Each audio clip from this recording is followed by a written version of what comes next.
What's going on, everyone? Welcome back to episode 12 of the Fourth and Long radio show. This week, we're unfortunately not joined by Jalen, as he's, quote, feeling down. And due to that, I might just have to revoke his title of co-host. But since he's not here today, we got my boy Blake back on the show. He's been on a few times. You've heard him on the UFC recap shows and preview shows. And he's ready to crack open another podcast today, aren't you, Blake? Yep, ready to crank this out. Thanks for having me, man. Of course. So as you guys know, we always like to start with either things we hate corner or things we like corner. This week, we're going to keep it rolling with the like train. Things we like. Blake, would you like to start us off this week? I think for me, what I've really just been sitting back and enjoying is just the time of year it is, Mm-hmm. There's so many choices when it comes to which games to watch, whether it be NCAA football, NBA, NFL, MMA, even hockey, even fucking soccer, there's so much stuff to watch right now. It's a sports junkie's heaven. That's what I've been kind of enjoying. Dude, that's what me and Jalen were talking about, in last month in October. Right now, there's no better time of the year. We have all four major sports rocking and rolling. We even had that's why October is great, because we even had the World Series going on at that same time too. Everything is just popping right now, and I love when I'm trying to figure out something to watch on like a Saturday or Sunday, and I have to decide between football, UFC on Saturdays, college football, which out of the 20 games I can watch. It's so good. Right. There's this weekend I went from like I want to say I woke up and watched UFC because it was on really early, like 11 a.m. Yeah, the one in Moscow. Yep, the one in Russia, and that was a pretty decent card. It was. Went straight from that to the LSU Alabama game. Yup, great game. Woo! And then right after that, I think, and I can't remember what I did exactly after that, but it was like another, I want to say like Oregon's game or USC's game. Mm-hmm. Did you watch another great game? Didn't get to see that, but I saw the highlights, and fire. I think that's insane. Right. Man. Just couldn't get over that LSU game, man. It looks LSU pounded Bama the first half. They kind of took their foot off the gas in the second half, but that's still one hell of a LSU team. We'll talk about that later on the show too as well. We'll talk about that later on the show. One of my things I loved is I was working. I was in the office on Saturday and Sunday, and on Saturday we had 3 TVs in the office. I had a different game on each one, and I had a different game pulled up on my laptop. I did that for college football and NFL. It's beautiful. That was entertaining weekend all around. Yeah. Also, you gotta love when you're getting paid to watch the sports. But I'm on the same page with you, man. One of the things I loved, just specifically, was something we'll talk about here in a couple minutes. But it was that 49ers Seahawks Monday Night Football game. This is by far, and I have no idea how any other game is going to be, but this is the best game of the season. And we'll break it down a little bit more. But I love that. As a football fan, it was art. I'm unbiased, and not unbiased, but I guess I just didn't have a dog in the fight, Yeah. Just watching that free of any nerves, of any honestly, feelings, that's really the just wanting to watch football. I actually, that's one of my favorite things about the bye week is that I don't have to worry about the Broncos game. I can just enjoy a game without having to root for someone. Right.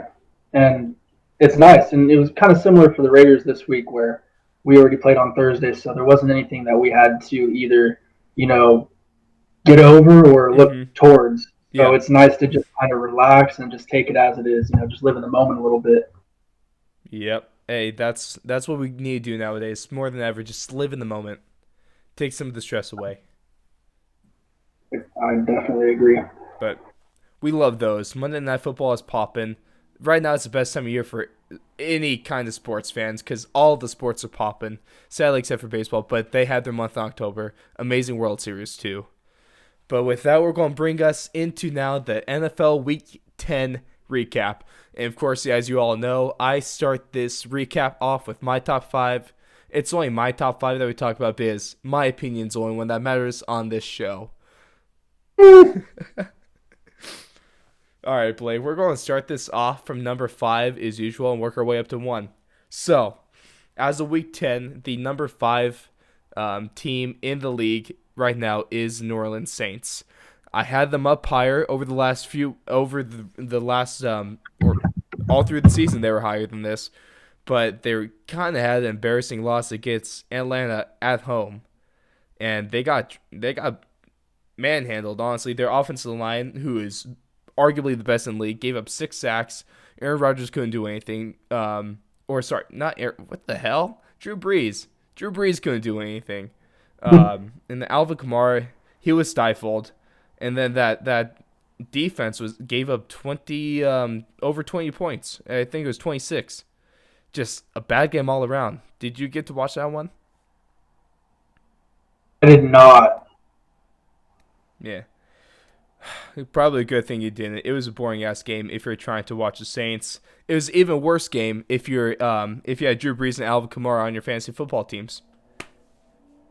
But positive. No, I did first not time this season, I actually won in all 3 of my leagues. So thank you very much. I still get dubs. Yeah. That's just what I do. Yeah, you're swimming towards the bottom in our league, but you're still alive. It's only one league. No, so this weekend I watched the Tennessee Titans game versus the Kansas City Chiefs. Yeah. Because that has a lot more. I'm a Raiders fan for those that don't know. That had a lot more impact to what you were trying to watch. Yep. Exactly, because it was gonna be the Lions versus the Bears at first, because I'm just trying to see how good is that draft pick possibly gonna be. Still trying to watch Khalil Mack play football. Yeah, I do still have a nice little man crush on my boy Khalil. But yeah, no, I watched that and went straight to the Packers versus Panthers game, and those, that goal line stand at the end to win it. That was some good football on Sunday. I was exhausted. It was snowing in Lambeau, and it was a close-ass NFC matchup. That is football right there, baby. Game. It's yes. So now, I have a question for you for this top 5 that you're laying out here. Yep. Is this just what you feel are the top 5 in the league? These are in order the 5 best teams in the league. And you have Saints at number 5. Yep. Why? Where do you think they should be? Higher or lower?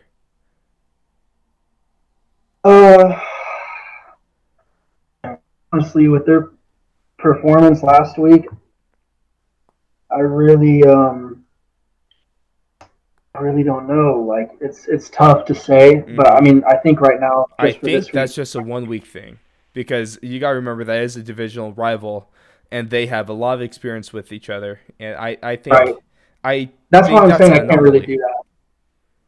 Yeah, well, so it kind of is to be determined. So I guess I'd do kind of I'll let you slide on that one. But the only team that I would be possibly replacing it with would maybe be the Packers. Yep, I totally agree.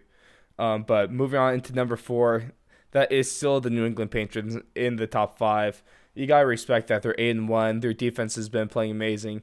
Even though, as we broke down last week, they have only played 2 teams with a winning record. Everyone else has been dog shit.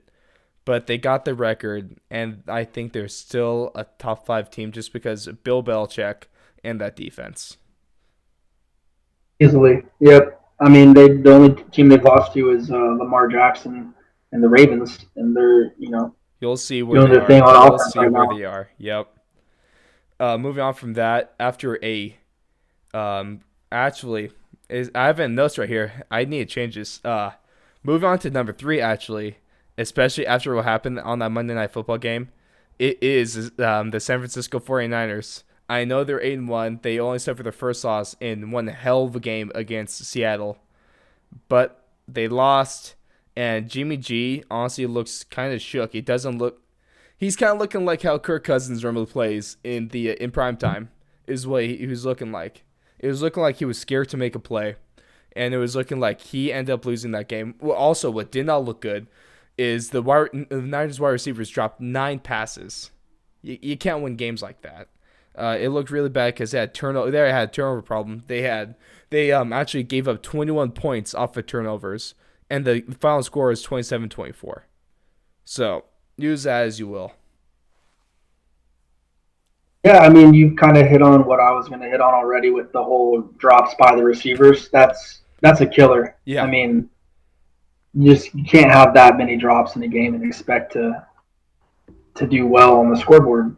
They had a lot of things going wrong for them in this game, though. I will give them that. Like Breida, he didn't yeah. get to play in the They second did have half, the if I'm injury not bug going around. mistaken. Um, I mean, Jimmy G, I won't put all of it on him. I mean, he lost Emmanuel Sanders this game too. So there was it's always next man up. And so credit to Seattle for getting the job done. But the Niners are still a ferocious team. And I'm not sure I'm ready to say that Seattle is hands down the better team out of those two. Because I really do think that I think just having Emmanuel Sanders out there would have been a way different game. Oh, I yeah. mean, Eman has ever since he was traded, he's really stepped up as your wide receiver one. He's been making money moves. yeah, and seriously, like, name me a receiver on the 49ers. And if you're not a 49ers fan, you can't do it. I'm sorry, you just can't. Because they just all suck. Oh wow! The Bold only one that words looks kind of from decent, the fan of the team across the bay. I wouldn't say they suck, but I would say that they're the not only one that top doesn't tier. suck is Debo Samuel. Yeah, you know as a Reds fan, you've had experience with him. He's a game changer. It's nice. Yeah, man. But the reason why the Niners are now number 3 after being number 1 last week is because the number 2 team is the team that just beat them. The Seattle Seahawks are the second best team in the league because they're not only led by future MVP Russell Wilson. Chris Carson was doing well on the ground game. Their defense should have had like 3 more picks off of Jimmy than they actually had. It dropped a lot, even on the drive, last drive of the fourth quarter when the Niners actually tied the game up to send it into overtime. One of the linebackers dropped easy interception that would have sealed the game. But that offense is turning. That defense is starting to get better. That was my biggest concern with the Seahawks Wizards defense as they're giving up points. I'm not as concerned by the offense because it is led by the future MVP Russell Wilson. But I think after being the Niners, they deserve this number 2 spot. I see. I still don't know. I don't think that I Are you not necessarily sold on them? agree. I don't think so because I think it should still be. I think the 49ers should still be above them. Mm, In all honesty, I mean, they just have the better team all around. yep. Really, they were a kicker away. You know, like if their starting kicker played on Monday, they win Oh that yeah, game. yeah. Probably Gold played for sure. Win that game. He's They not started putting an the undrafted possible rookie kicker. game-winning kick into the fucking tunnel. Yeah, I mean that was just atrocious. I felt for Niner fans on that one for That sure. hurt. That But hurt. but I mean, you could the same things that you were saying about Jimmy Garoppolo, you could say about Russell Wilson. Honestly, I mean, he didn't have the turnovers necessarily that Jimmy G had, Mm-hmm. but he still didn't make the plays that he needed to put the game away. I mean, He also did he have that definitely made plays interception in overtime as well when they're in the red zone. exactly. I mean, they were right there knocking on the door, throws a costly pick. And not only that, but I mean, think about the points that they scored in the first half. They get a fumble return for a touchdown by Jadeveon Clowney. Mm-hmm. That's incredible. That's a defensive play, though. That has nothing to do with Russell Wilson and his MVP, aspirations. Also, Russell Wilson gets a short field. Like the very next drive, I think they get like another interception or a fumble Mm-hmm. forced, by the defense, and so it's an easy 20-yard, 30 yards to go. So, I mean, they're cutting the field really like in a third. So you're And saying that's all he has to that do. their offense wasn't really performing on Monday? They were not firing on all cylinders. Is that so that's why Niners I'm defense still for real, in your opinion? absolutely. I Yeah. mean, you saw what they did to Russell Wilson. He was scared back there. I mean, I wouldn't say he was scared, but you could tell that he was That was ready to get rid of that ball that as was fast as possible. easily his worst performance of the season. You got to play again, so Oh, I can't, man. That week they actually match up in week 16 in Seattle, and that is probably going to determine the division right there. I can't wait for that game. That's going to be. I hope that's prime time again. So good. I'm happy because for week 12 they just flexed the Niners Packers game to Sunday Night Football, which is a great move by the league. Ooh, That's going to be a yeah, saucy that's game. great. I That's cannot going to be wait for really that one. interesting. Have you And seen the Niners remaining schedule? it's it's kind of tough. It's kind of tough. They play some for real teams coming up. hmm The It's Niners are going to really be going to have to interesting. prove themselves. Is what's going to happen. Packers, Ravens, Saints, Falcons, Rams, Cardinals, Yep. and Seahawks. Obviously, They don't have an easy rest of the season. I only heard maybe like the Falcons don't look that tough, the Cardinals don't look that tough, and maybe the Rams. But other than that, they're all They're all top okay. top seven teams. You know. Exactly. We'll see though. But if to top this one off, the way I like to have my power rankings. I don't like to put a team ahead of another team. If they've lost to that team. So like I wasn't going to put the Niners over the Seahawks because the Seahawks beat the Niners. Just like how I'm not going to put the Seahawks number one is because the team that beat them is number one, and that's the Baltimore Ravens. Right now, the Baltimore Ravens are the best team in the league. They have Lamar Jackson playing out of his mind right now, proving everyone wrong. He's not a wide receiver. He's not a running back. He's a quarterback that can run the ball, is what he is. Their defense is playing lights out. The trade Earl Marcus Peters is playing really well in Baltimore. Earl Thomas is playing really well in Baltimore. And they're just cooking, man. The O-line is dominant is hell. That's top 3 O-line right there. They got everything going their way right now. And they beat the Patriots. They've beaten the Seahawks. They're now a 7-2 team after just destroying the Bengals. And I don't see anyone stopping them right now. What I think is horseshit. Hmm. The fact that we have to suffer through the Bears versus the Rams Sunday Night Football when the Texans and the Ravens are playing at 10 a.m. Oh, what?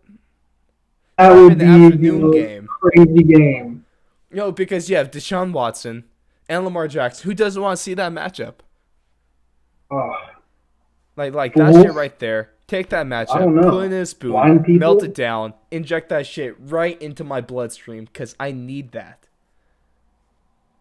Damn, that is very graphic, my friend. I need it. I'm that bad. But yeah, I'll be a crack whore for that matchup. I think there are very few people in America who wouldn't enjoy watching football. But to go off of what you had just said about the Ravens, I can't agree more. Their team top to bottom is so intriguing to me.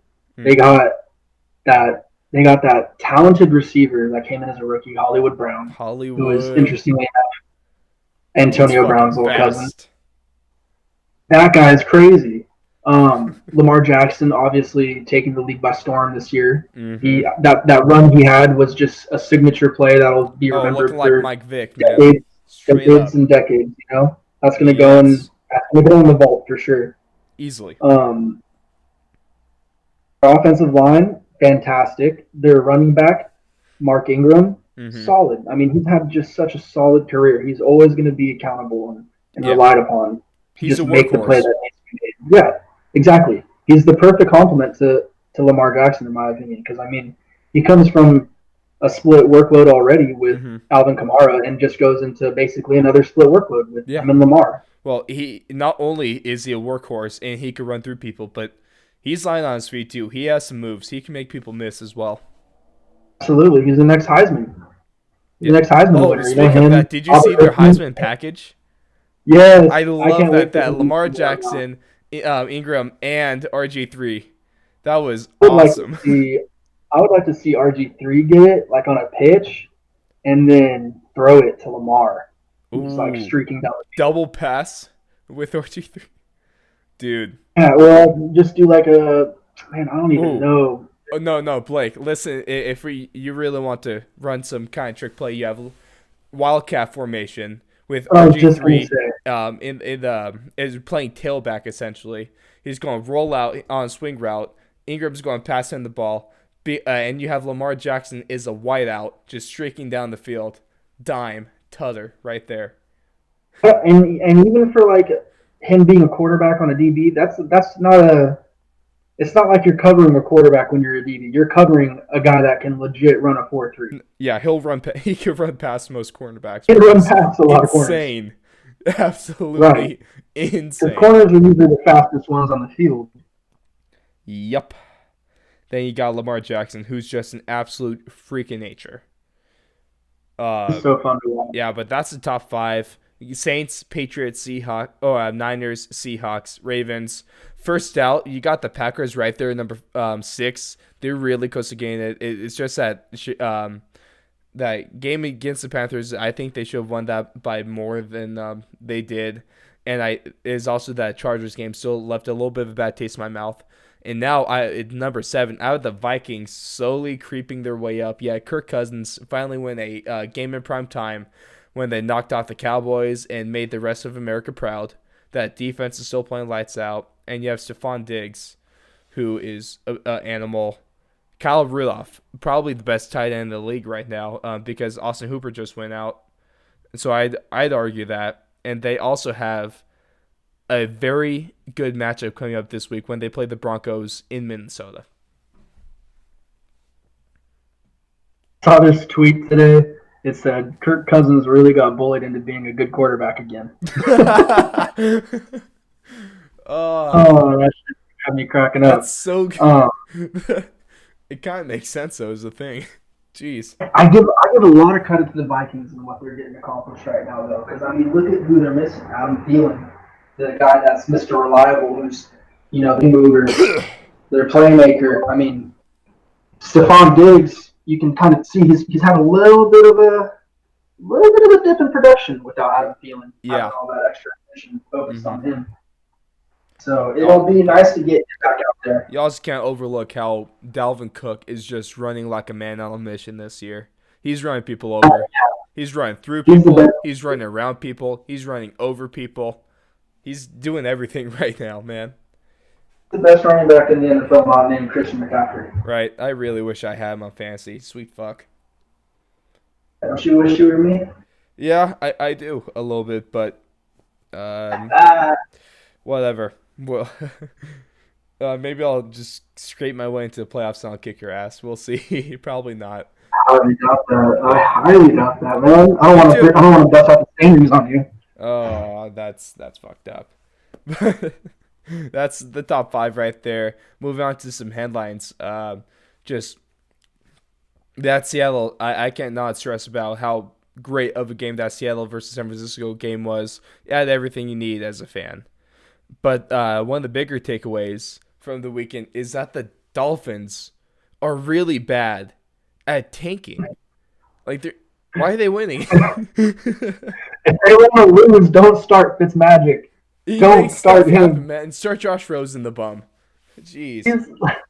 That guy, he is something else, man. Every year he finds a way to insert himself into the conversation. It's kind of funny to watch. He really does. I have no idea.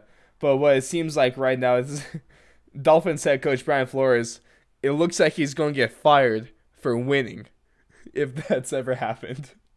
I mean, the Bengals are getting it done. They got a 2-game lead on them now. Hey, what I said earlier, like a few weeks ago, on the overreaction segment, I said, I argued that the Bengals were worse than the Dolphins. I'm right, motherfuckers. I'm fucking right. Look at this. Yeah, the Dolphins go in to Indy and knock off the Colts. Who does that? The Bengals wouldn't. The Jets wouldn't. But my Dolphins would. I kind of thought that they would beat the Colts myself. I mean, really? Brian Hoyer, I don't really think he's that Brian Hoyer, yeah. Yep. Not very good, is he? He's not starting material, that's for sure. No, I feel bad for because before the season started, they lose a who was going to be a Hall of Famer in Andrew Luck. Then you move on to your second string, but Jacoby Brissett's been playing really pretty damn good this year, considering everything that's gone on. He's out now too. You have Brian Hoyer, journeyman, as the starter. I really feel bad for Colts fans this season. Poor guys. That's a rough one. I mean, you gotta ride through it sometimes. You gotta go through the mud sometimes to get to the nice smooth pavement. I guess so. You probably could speak a lot of that from experience being a Raiders fan, can't you, Blake? Fortunately, yes, I can. He hasn't won the Super Bowl since the 80s. And you just love to bring up the past, don't you? You're damn right. That's the only way I could ever relate to Cowboys fans because I love living the past, but at least my past for the Broncos is only back in 2015. Yeah, well, you guys are going to lose to us twice this year. How's that feel? I don't feel anything because that's not going to happen, Blake. We always No, know. $10. No, not going to happen. It's going to be a watch for a second season in a row. Nope. The Broncos, the Raiders got to go into Mile High and get an ass whooping. It's going to happen. We're going to smack you guys all around the turf. Uh-huh. You Chucky guys have isn't grass going or to make turf? it out of the What are we going to stadium. do? The trash. Quarterback. Where do you play college football at? At the American Exactly. River College. Done. Hey, No, you didn't. Yeah, I don't know. Your quarterback, Brandon Allen, or some weird Yeah. name like that. Yeah. Hey, never Brandon heard of him. Allen is won his first start. I don't think Derek Carr could say that, can he? His two first names. That's trash. Actually, Allen's the last name. So Allen is definitely a first name as well. nah, definitely a I last name. had a neighbor that lived like 5 houses down the street from me that was Okay. named Allen. Okay, well, he's a bum. My last name is Allen, and that's the only last name. That's the only way that Allen matters is when it's my last name. Thank you very much. Your starting quarterback for the Broncos has 2 first names. That's how you know he's a weirdo. Goat. Okay. Don't disrespect my quarterback. He will not be starting come next year, or maybe even in 2 weeks. Maybe Derek Carr's You guys just going to might- break his leg again. Who knows? You guys might sign Kaepernick, huh? You guys sending a Fuck scout no. over there. The dude's a shithole. It's not because of what he did. It's because he got benched for Blake Bortles in his last NFL game. Just That is based on that fact alone, he should never be able to quarterback again. But one more quarterback thing while we're still on the topic. Dwayne Haskins is now starting for the rest of the season for the Redskins. They're just throwing him into the fire, and his career is going to be ruined pretty much after one season. So, poor guy. Again, poor guy. I mean, you can look at it like that, or you can look at it to the point that he's gonna get some playing time now. He's gonna get some live bullets are gonna be flying. Mm-hmm. And he's gonna be able to show if he can make the plays and the adjustments that are necessary. If we're going off he's of gonna what he's done this season, he can't. Dude's not good. Honestly, which kind of sucks though, because I think if Dwayne Haskins is the same situation right now. I'm just going. It's a verb. I'm making this a verb.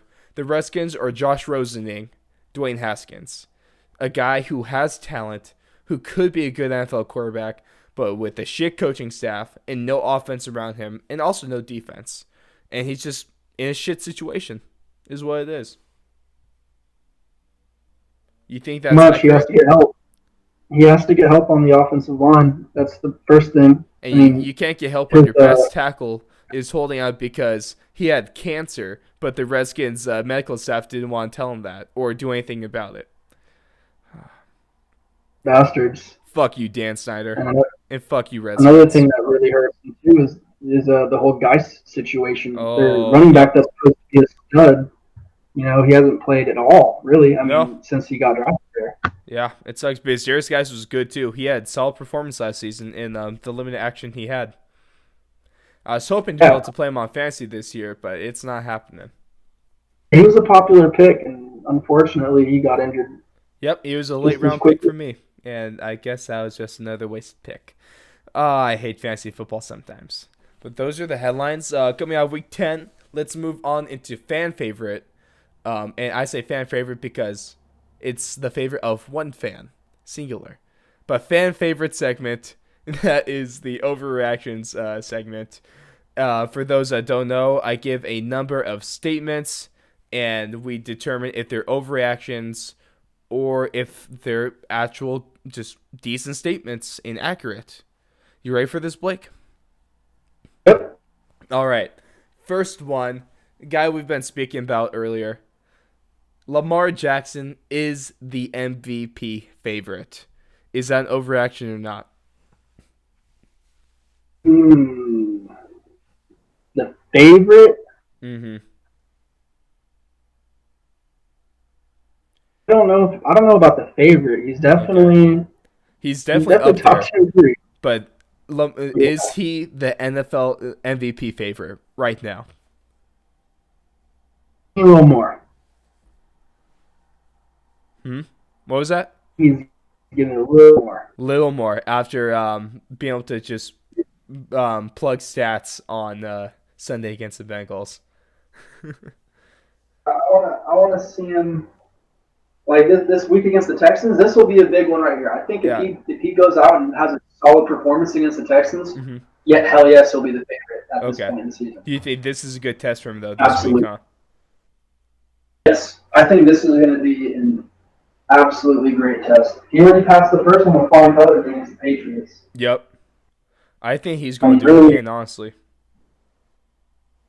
yeah, and I don't even think this one's tough. It's like I don't want to say it's an overreaction, and I do want to say it's an overreaction. You know, it's like in the middle. It's Hey, not life's what it hard. is. You gotta make a decision.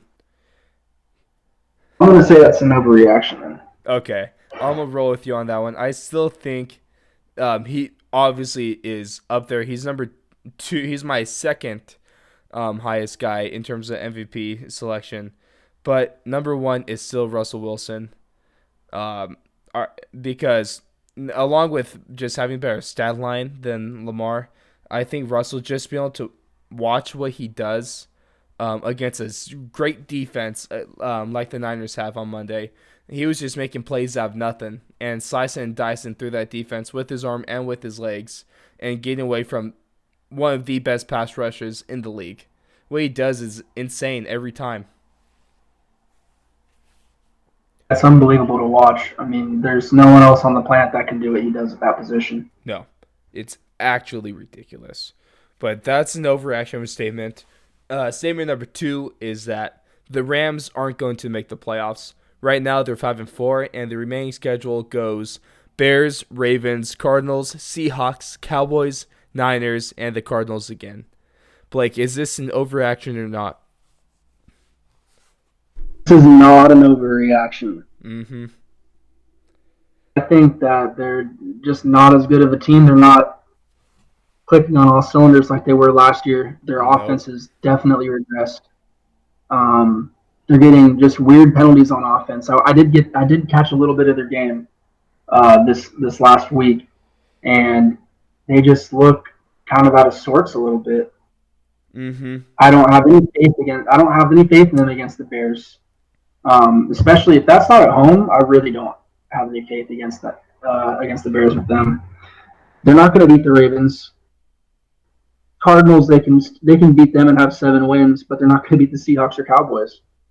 So I mean, I think the best that they could do this season would be 8-8. 8-8. You heard it here first, everyone. Blake thinks that the Rams are going to finish 8-8. That's bold, I guess, but they also are looking kind of shit. So I could totally see that happening. I think this is an overreaction. As of right now, I think they could still finish the season at a high of 11-5. I think they finished at 10-6, but the Bears is winnable. 2 games against the Cardinals are winnable. And then you have the Seahawks, and that's probably a loss, but the Cowboys. I think they could pick up the 2 games against the Cardinals. They could beat the Bears, and they could beat the Cowboys. I think they can win 6 out of 7 games to get to 11-5. I think they win 5 out of 7 to go 10-6. If I'm being reasonable. I just don't see it. Eh, Not with we'll that see. schedule. I'm used to jinxing everything, so maybe I'll jinx him into making the playoffs. I don't Yeah. see it. Yeah, it's going Good to be a luck rough to him, one for though. the Rams. I say as of right now, it's overreaction, but I could very easily see this not being overreaction. So your point is a solid point. Statement number 3 though is that the Chiefs cannot win a Super Bowl with their current defense. Reaction. Overreaction. Why? Why? Give me your Absolutely. reasoning. Patrick Mahomes. That's all. You know what? That's a good reason. That's the only thing I really think needs to be said. I mean, that guy is just Unreal. good. And the receivers, they somehow keep on finding the fastest player in the league, receiver. Cole Hardman guy. He Eh, put on the afterburner this weekend. He's so fast. It looked like he was running a 4.2 out there. It was stupid. That was, looks like he has a different speed than other professional elite athletes. And Right. that's crazy to me. That's Like, what I'm he saying. just has another year. Yeah, he's out dust. He's just dusting these elite level athletes. That should not be happening. But mind you, one of the people that he's dusting is Adoree Jackson, who went to USC. And he ran, I want to say, in the 4.2s at 40. Yeah. He's outrunning people that are the fastest runners in the league supposedly. It's doesn't it shouldn't make sense. It's breaking the laws of physics. And due to breaking the laws of physics, he's going to get suspended by Roger Goodell. Sorry, man. It's going to happen. Because one of their players, Tyreek Hill, is going to get suspended for breaking his kid's arm, but we will have a player for breaking the laws of physics. Oh, I'm sorry. That's so hanging fruit. The reason I don't think that this is an overreaction. Or wait, what was? I think that this is an overreaction because the Chiefs, one, have Patrick Mahomes, and two, on their defense, I think they have enough playmakers to make shit happen when it needs to. You're saying the defense is good enough? I'm About saying it. they're good enough to make plays. They're good enough to make plays. I feel it. I'm gonna say that this is not an overreaction. That's due to a little bit of history that took place around 2013 and 14, and that was the number one offense in the Denver Broncos going up against the number one defense in the Seattle Seahawks in Super Bowl 48. And we all know how that one went. It was like a 43 to 8 game. Absolutely awful. The Broncos got smoked. And if the Chiefs go up against a team with a great defense, which is what will happen in the Super Bowl more than likely, they're going to get smoked. I think history's going to repeat itself if that happens. We'll see, I guess. Yeah, I guess, right. Moving on into statement number 4, though, in that talking about another possible playoff team, but the Cowboys are going to miss the playoffs. They're also like the Rams. They're 5-4 right now, and they still have games against the Lions, Patriots, Bills, Bears, Rams, Eagles, and Redskins. Blake, is this an overreaction or not? I had a button to press for overreaction or a button to press for not an overreaction. That'd be fun. Maybe once we get some real funding on the show, get some sponsors. We need to start a GoFundMe, bro. Bet. We're broke. People, just give us views and likes. That's all we need. We don't need money yet. But it would be appreciated. I think I can link my Venmo if someone wants. Yeah. Donations are always welcome. But overreaction, Blake? I think that this is an overreaction. I think that the Cowboys will still make the playoffs. Out of the remaining games, I can see them beating the Lions. I can see them beating the Bills. Mhm. I can see them beating the Bears, the Rams, the Eagles, and the Redskins. I mean, the only team that I think they'll struggle 11-5 right there. I'm not saying that they will go 11-5. But I'm just saying that they could easily go 11-5 and get rolling. I think the only way, there's no way they make the playoffs as a wild card. They have to beat the Eagles for the division to make the playoffs. I think that's what's going to happen. I think just like how the AFC West the NFC West is going to happen. It's going to be determined by that later in the season Niners Seahawks game.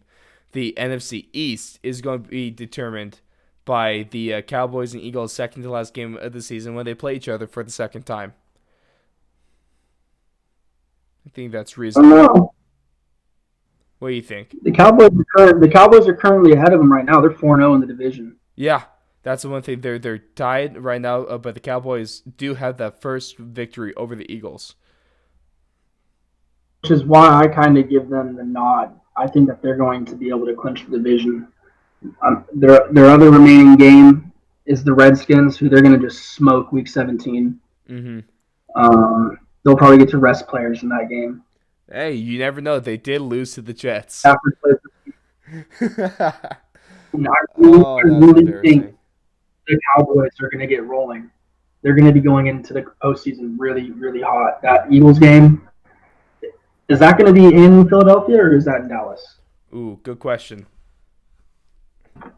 But what you thinking though? They're gonna get rolling into the postseason. Yeah, so it looks like it's It's in Cowboys Philly. at Eagles. It's in Philly. Yeah, That's gonna be a fun one. that helps out the Eagles. I just think the Cowboys have a better team, though. I mean, all Mm-hmm. around, they just have a way better team. They have a better defense. They have a better offense. Yep. And they definitely have the better cornerbacks too, because that secondary on the Eagles is garbage. They're looking like How good Amari Cooper is. they're looking. Oh yeah, Amari Cooper is going to smoke that secondary. But so this is an overreaction as of right now. That's fair. Finish this off with statement number 5, and that is Kyler Murray is the offensive rookie of the year favorite right now with his 64 completion percentage, 2,553 passing yards, 12 touchdowns to 5 interceptions. Also on the ground game, he does have 350 rushing yards and a couple tugs in there. But is he the offensive rookie of the year favorite right now, Blake? No. No, he's That's the not. biggest overreaction of the fucking day. And that pisses me off that we're even talking about this. I think I know who you think is the favorite right now.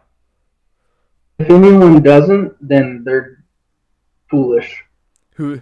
Tell us, Blake. Who's the favorite right now, in your opinion? I want to get on top of a rooftop and scream it. Get on your Josh soapbox. Jacobs. Josh Jacobs is the offensive rookie of the year. Not only that, he is playing like an offensive player of the year.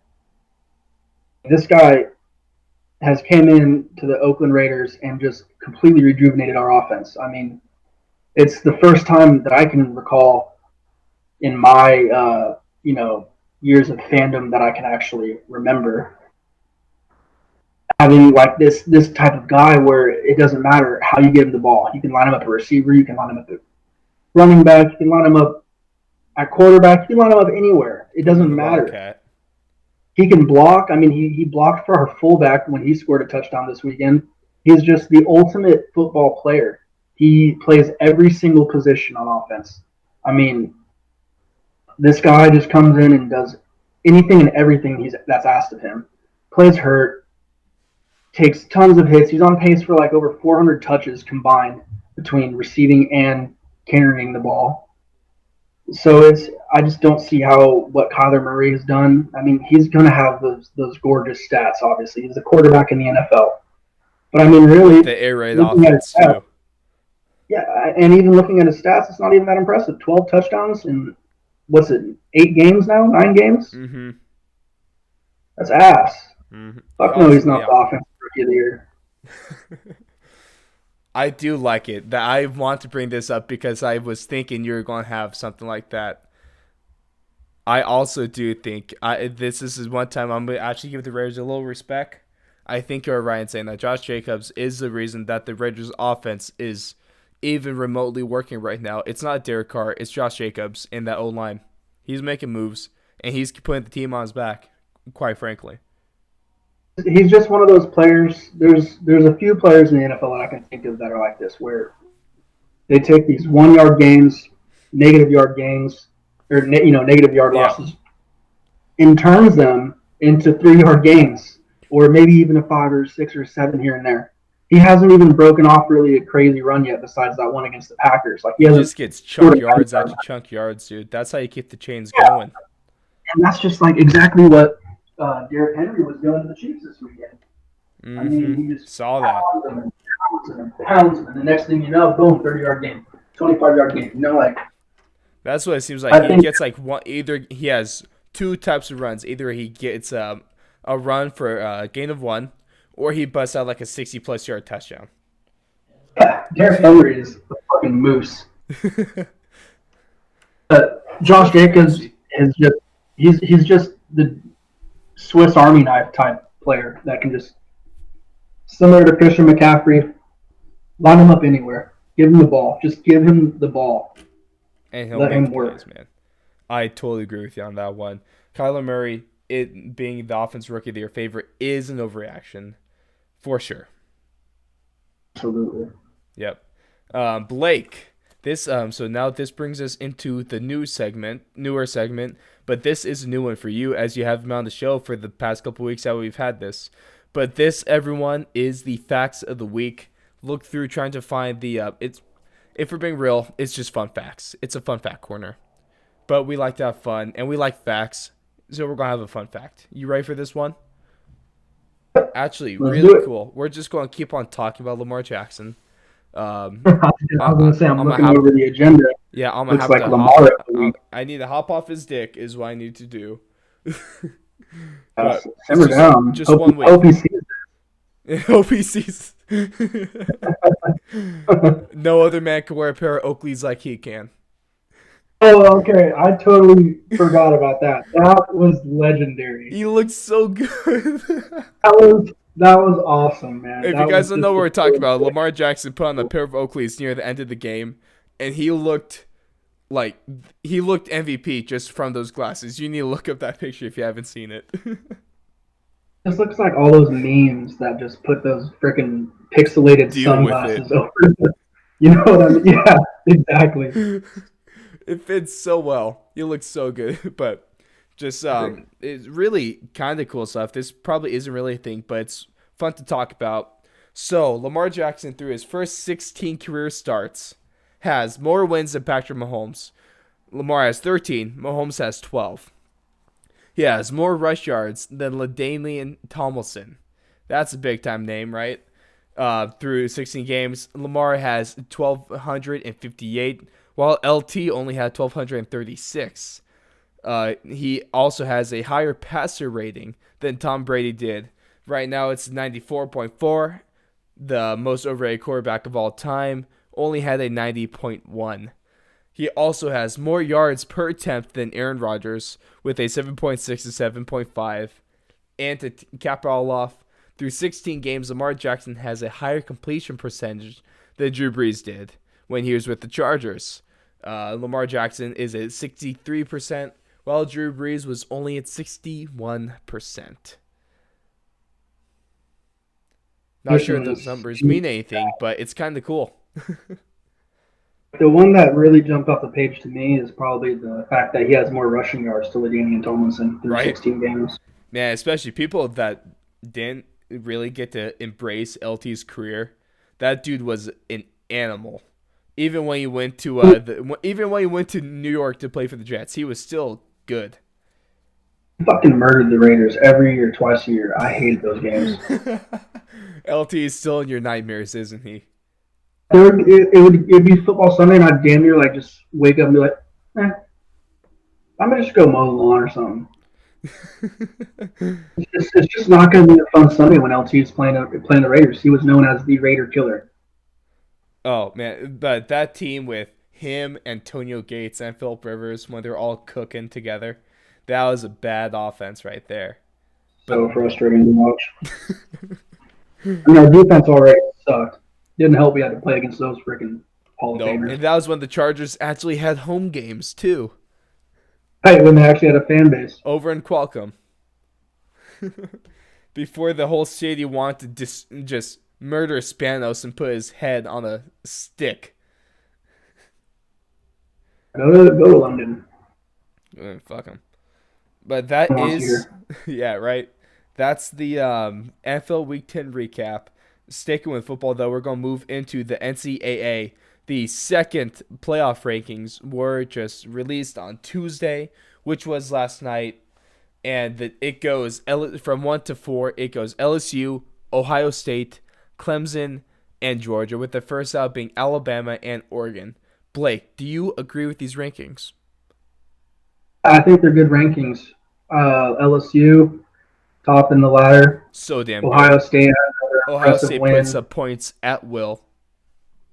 Clemson beat that ass, and Georgia is solid. Yeah, Clemson played really pissed off. They felt disrespect after being put at number 5.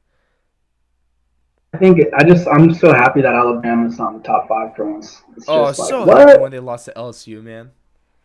It's time for some new faces, you know? Like shit, it's always Alabama. Like Nick Saban, I respect you. Same thing like Bill Belichick, I respect you.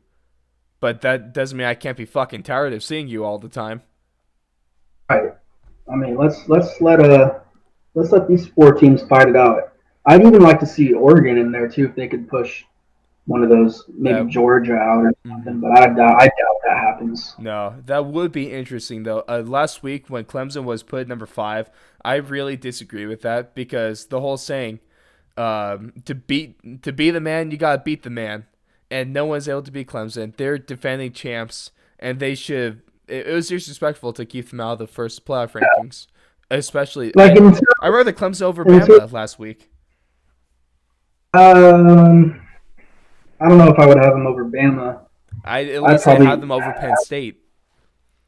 yes. I mean, they would have been in my top four for sure. I just don't think I would have had them over Bama. I feel it. One team though, Clemson, I feel like they should have an automatic re-up in the Final Four if they don't lose a game this year. You know, yeah, it should be, but you never know when it comes to the committee. right. Bunch of fucking who the fuck even are they, right? Swear it's the committee is pretty much the Illuminati at this point. No one knows who they are, but they control everything. I mean, I'd love to know. I'd love to know where I can sign to be one. And I'm sure a lot of people really like to see where they live as well. Man, but speaking of Penn State though, they got knocked off by Minnesota, number 17 Minnesota, who was A-0. Played at home against Penn State, number 4 Penn State, who was also A-0, and they beat that ass is what happened. They kept the boat rowing. The Golden Gophers of Minnesota are for real, and they put the whole country on those when they knocked off Penn State like that, man. Great game. Really good game. Yeah, I mean, I couldn't believe I didn't get to watch the game, Yeah. but just seeing the score, on the feeder down below, Yep. I was like, it was like halftime. It was like 24-13, Who was expecting and that? I was like, holy cow, the fucking Minnesota Right? Golden Gophers are going for it. Um, really don't know too much about their team, but I'm definitely interested now. Yep. I feel like that's most of the country is where you're at right now. Don't really know much, but you got put on notice, didn't you? I mean, they're ranked number 7 now, Yeah, so which I disagree with, honestly, especially after being Penn State like that, who was a number 4 team, and they're undefeated. Minnesota is better than Oregon. Minnesota should be 6. Oregon should be 7. have some big games coming up too. They got Iowa, Mm-hmm. then Northwestern, and then Wisconsin. So Yeah. Hey, that's one they could top very 15 and one well top. finish undefeated. And if they finish undefeated, so just if it stays this way, if LSU, Ohio State, and Clemson all stay undefeated, and Minnesota finishes undefeated, they should be the number 4 seed. Yeah, If you're in a I think Power 5 conference and you finish undefeated, you should be guaranteed a playoff spot, pretty much. Pretty much. You think? Mm, Well, I mean, so if there's only three other undefeated teams in the country, and you're the fourth, you should be able to jump rope Alabama or Georgia. But yeah, also, if they both have a loss, yes. yeah, and also this just makes a case. I actually really want to make a separate video on this sometime soon, but this makes a case for an 18 playoff. It's perfect. Yeah, I want to talk about it because I want to talk it more in depth. But that's football right there. Blake, let's go into a little more of your wheelhouse. That we should say. Of course, I do advertise you as our resident MMA expert. So let's talk some MMA. UFC, big news. Yeah, Nick Diaz and his manager sit down with Ariel Helwani with what was like around an hour 45 interview, trimmed down to an hour. But he said some big shit. Blake, let me hear you talk about this, please. I thought it was an interesting interview. I didn't really get much from it. There wasn't really any, I don't think, discoveries made or ground broke anywhere.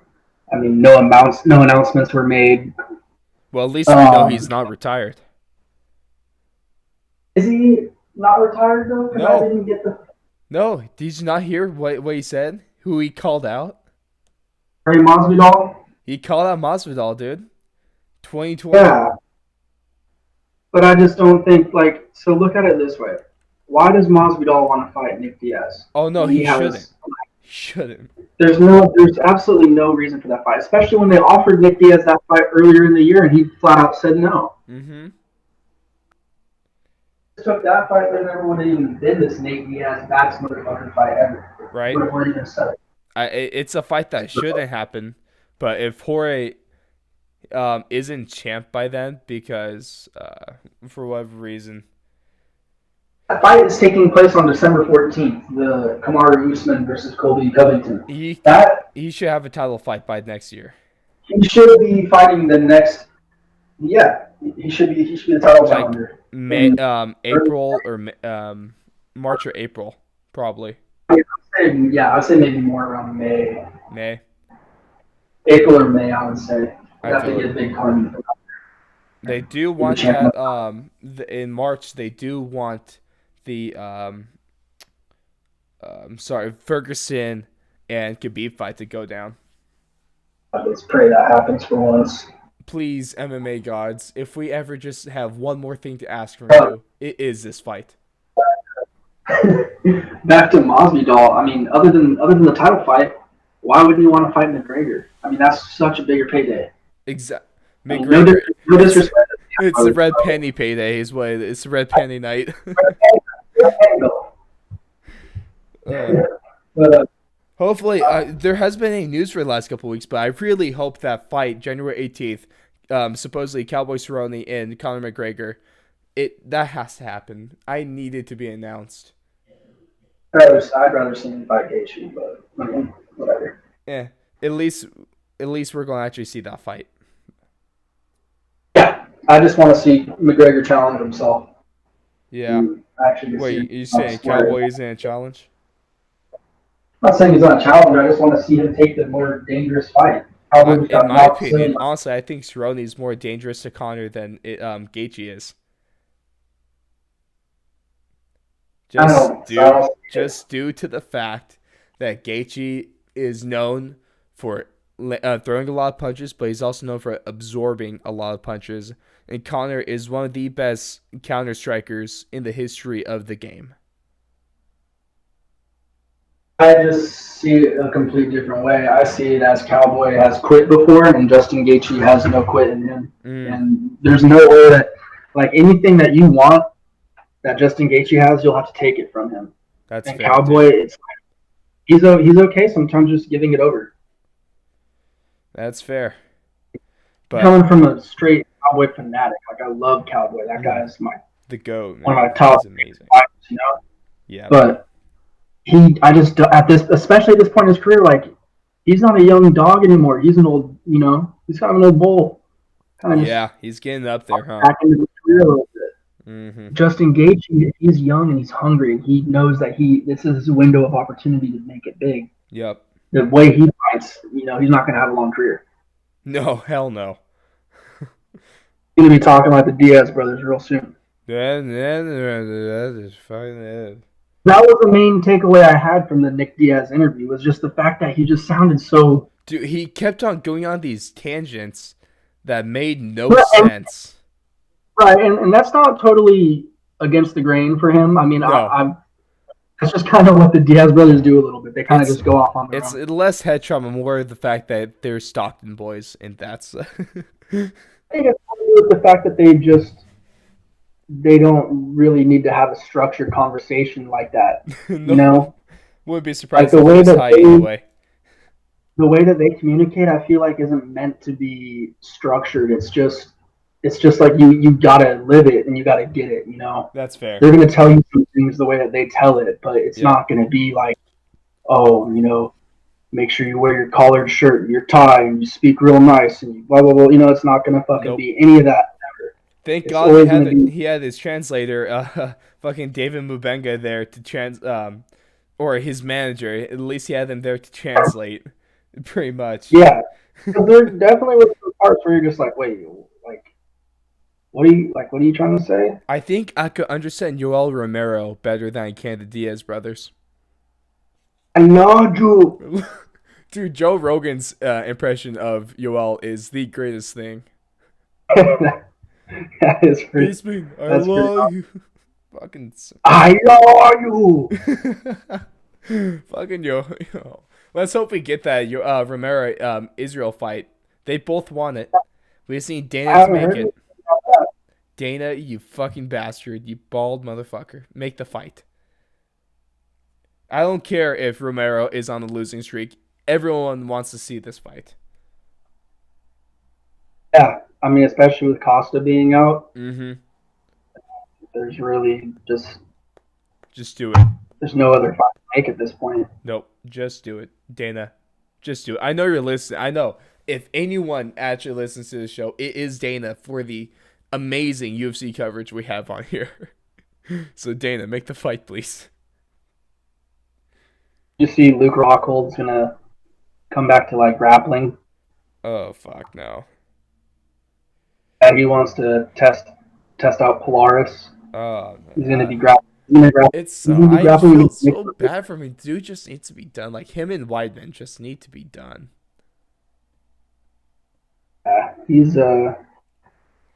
He got knocked silly in that last fight. I mean Speaking I of that, respect that he wants to keep fighting. I respect him. But it's just you gotta know when to stop. yeah, I mean, I think he could still fight in the UFC. I just think moving up to light heavyweight was probably not the best for his longevity. I mean, Yeah, no, probably not. You got beasts up there, but at least he's not middleweight with Jared Cannonier. Mm. no, That that in would have. Israel would be one hell of a fight. Yeah, I wouldn't mind seeing Cannonier versus Israel. I wouldn't mind seeing Cannonier versus Yoel Romero for the number one contender spot. If, Yeah, I because mean, if we're going off of Dana says that Yoel needs a win to be able to make that fight. Put him up against Cannonier. yeah, that could definitely work. Someone's And I head, think, someone's getting decapitated in that fight. was I dreaming this, or did I see somewhere that Robert Whitaker was calling out Darren Till? I saw some rumors about that. I have no idea. I think Darren Till accidentally called out Yoel Romero, is why I saw.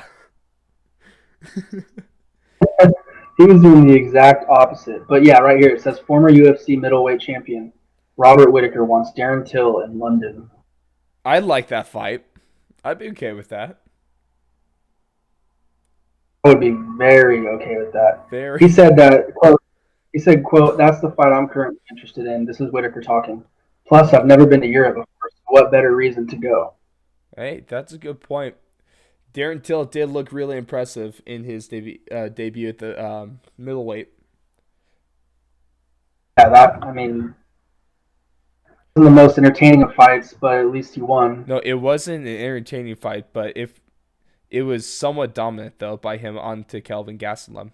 He knows how to keep his range and he knows how to strike when he needs to.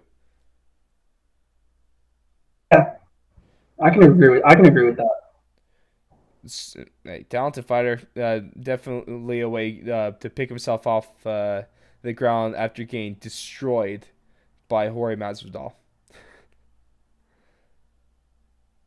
Fuck. Yeah, but he had that 2 fight lose streak. Now he's looking good back at the middleweight. Good for him. Honestly, I like Darren Till. He's that annoying prick, but I'm starting to like him more just because how honest he was. He was talking about him being scared shitless, and he's talking about why he shouldn't call out Yoel because the dude's a monster. I like his honesty. I appreciate it. You don't Yeah, hear you don't hear from a lot of he's he's fighters, a, do you? he's a pretty candid guy, you could say. It's Right? it's cool to see. I respect it. Not there's not too many in the game like him. Right. He's a tough son of a bitch, that's for sure. Yeah, man. It's like ghetto British dudes that just use bruv in every other sentence. Bro. Bruv. Man, but I can't wait. if we're going back to Nick Diaz, so right now he is eyeing a return to the octagon. According to MMA Junkie, they were talking about his manager David Mabenga said that Diaz didn't say this himself. I have no idea what he was trying to say half the interview, but at least his manager clarified that his intent is to fight Jorge Masvidal in spring 2020 at AT&T Stadium in Dallas. So that's a big call out. I don't think that's happening. Nope. Oh, I don't either. No sane fan actually thinks this is happening. But Jorge shouldn't take this fight during the spring 2020. He should be having a championship fight against Colby Covington. Maybe one thing if fucking Nick was ready right now. What was that? It'd be one thing if Nick was ready right now. Oh yeah, You know, yeah. If they're ready to if he fight in could go, he January. could fight in the training camp. That would okay, cool. This Yeah. game's still rolling. But the fact that you have to wait Till and spring. fight him when potentially it could be, the next title bout, Yeah. there's no reason. Conor McGregor is waiting in the background. You got Colby and Kamaru fighting in December. Mm-hmm. It's now or never, buddy. You got to put your money where your mouth is. Hey, You got to he has fucking to. come on fast. Yeah, either Nick comes back to the UFC within the next like 5 months, 5, 6. I'll give him 6 months, or he's never going to fight again. His window is coming to close really soon. 36 years old. Yep. His last fight was 5 years ago almost. I want to say it was January of 2015. Shit, it was, huh? Against Anderson Silva, and he lost that fight. Later overturned to a no contest. Yep. But, That's I mean, he hasn't won a fight since 2011, the last time that BJ Penn won a fight. I think BJ Penn was his last win. and now BJ Penn is even part of the UFC. He's part of the Street Brawl FC. He's home to the. He belongs. Bar Brawl He belongs to the streets of Hawaii belongs in the streets now. and getting knocked the fuck out by a drunk fat guy. Hey, you know what? He kind of let him do that, though. He let him. You let somebody, like, just when I let you choke me out. Like, Okay. when you let someone do something to you, it's probably not a good idea. Letting someone just punch you right square in the jaw, there's a chance you're going to get knocked out. Yeah. Letting you Big boys got some squeeze my momentum to them. there's a chance for me to pass out. It's good. I'd let you go though. I let you go at the perfect time. You were out for like a second. You were Yeah, a fine. little power nap. Also helped that you were drunk and hardly knew what was going Oh, yeah, dude, that's not my first rodeo. on. Man, Blake. First time I went. So, but we can grind that. Nick Diaz's manager and Diaz himself wants this fight to happen, but it's not going to happen, is it? I don't think that specific fight will. Do you think he does? I don't fight even him? know. That's what I was just getting to. I don't know if he is going to fight because I mean, who's the fight to make? He's going to fight at welterweight. He's going to fight at middleweight. I mean, what's the deal? I think he was last fighting at middleweight, was he not? I believe so. I think he goes back to welterweight if he fights, but look, I don't know what would be a good matchup for him. Honestly, It's just, I mean, really, besides the Masvidal fight, there's really not a good fight for him. I No, mean, you'd have to give him a heel. Someone like a Colby Covington coming off of a title loss or something like that. and Other that's than not that, gonna happen though, really, because yeah, Kamaru Usman's gonna lose that fight to Colby Covington. it's basically twins fighting each other. Yeah, right. That I cannot wait for that fight. Can't wait for the preview show of that card. I guess maybe Nick, do you throw him against Dos Anjos? Top 5 guy like that. Um, Maybe the fights to make is him and Robbie Lawler. If he wants to fight, I mean, he's already beat Robbie Lawler. I don't unless they want to run that back. I just don't see any point. That's what I'm thinking. Anthony Pettis, top 10 fight. I mean, his brother just fought Anthony Pettis and beat his ass. Yeah. So, What about up and comer Vincent Luque, who just lost at UFC 243. some of these fights get me interested. Like I said, the only fight that would get me interested would be Jorge. Yeah. I mean, Nothing sounds that's really. I'm just trying to say something. Maybe Stephen Thompson. I don't think he deserves to fight any of these names. No, there's I not really a don't. fight in there for him. Put him against Ben All of, Askren. Jeez. all of these names, it's like he needs to come in and prove like he can fight that level again still, because we haven't seen him so long. Nope. But yeah, we could ground that. It's really Masvidal or bust. I don't think it's going to happen though. Yeah, I don't think so either. Yep. But on that note, I think we're going to actually wrap it up here. Got some good talk on the NFL. We talked shit about how the NCAA is ran by a bunch of shitholes and a bunch of bastards that don't know what the hell they're talking about. Alabama's overrated. Minnesota's still underrated. And Nick Diaz might make a return to the octagon, but if it's not against Jorge Masvidal, we don't know who the fuck it's going to be against, do we? Yeah. I mean, your guess is as good as mine. Yeah. But that's not our problem. That's the UFC problem. But I'd like to thank you all for tuning in to episode number 12 of the Fourth and Long podcast. It means a lot to us. It's like that Jalen couldn't be here today. Alden Mahon from co-host. We'll see. We'll see. He still has social media, so I hope he doesn't talk shit too much. Blake, thank you very much for making another appearance on the show. Yeah, thanks for having me, man. Of course. Fun as always. It's always nice to have a little punching bag, have a little back and forth banter between the old rivals of the Broncos and Raiders.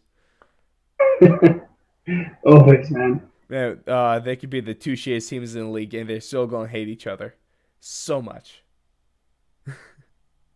No love lost. Nope. It's good fun, though. Everyone, don't forget to follow us on Twitter if you don't already. That is at Fourth Long Radio. And hopefully we'll be getting an Instagram up soon as well, so you can follow that. Thank you, everyone, for watching. Don't forget to like and subscribe to the YouTube channel. And we will catch you guys in the next one. Thank you.